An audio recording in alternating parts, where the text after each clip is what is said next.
Icebreaker, nouvelle société de production, une initiative nouvelle pour moi. Nouveau type de financement. La question qui se pose aujourd'hui, c'est comment financer du cinéma indépendant à vocation internationale et surtout à vocation message. C'est quelque chose d'extrêmement important pour moi. Aujourd'hui, un réalisateur n'a plus le choix. S'il veut continuer à faire son travail, il doit trouver de nouveaux financements et de nouvelles manières de financer ses projets. Il faut inventer quelque chose d'autre et effectivement, le fait de travailler avec des financements qui sont innovants, avec des financeurs qui vont être mieux rémunérés, plus équitablement rémunérés, tout en gardant une exigence artistique extrêmement importante, c'est quelque chose qui pour moi fonctionne. Et moi, je me pose toujours la question, qu'est-ce qui se passe quand les gens sortent de mes films ? Si je les amène à un niveau de conscience ou un niveau d'émotion qui leur permettent d'un seul coup d'appréhender le monde et d'appréhender le futur de manière un peu différente que ce qu'ils avaient avant de rentrer dans le cinéma, je me dis que j'ai fait une première partie du job. Mais après, qu'est-ce qui se passe ?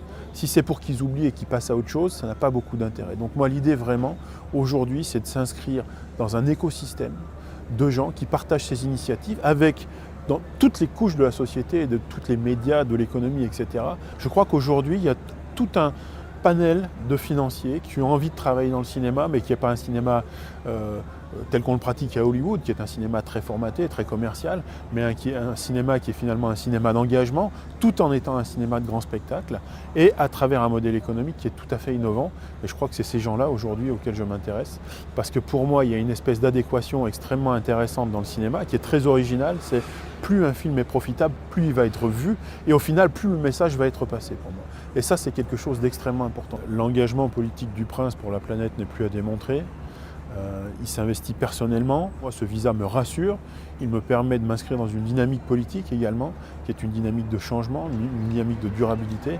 Voilà, il y a quelque chose de très logique, que Monaco a toujours accueilli finalement les explorateurs, que ce soit Bompard, Cousteau, Albert Ier, Charcot et d'autres qui sont partis d'ici, de ce rocher. Je trouve que cette filiation est plutôt flatteuse. En tout cas, moi, c'est une image d'enfant que j'ai dans la tête et qui me paraît extrêmement intéressante.